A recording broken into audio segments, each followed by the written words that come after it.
They are going to finish together here.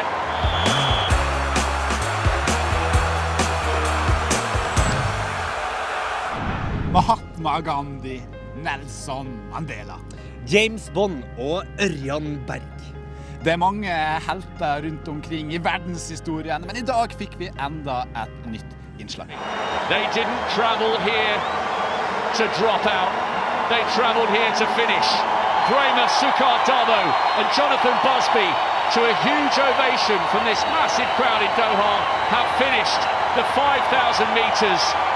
And what a demonstration of the esprit de corps and the friendship that exists between runners of all levels from all countries around the world. Why did you help the other athlete? Yeah, to represent his country and to realize a good number for himself, for like the best performance for him, realize a better number record. And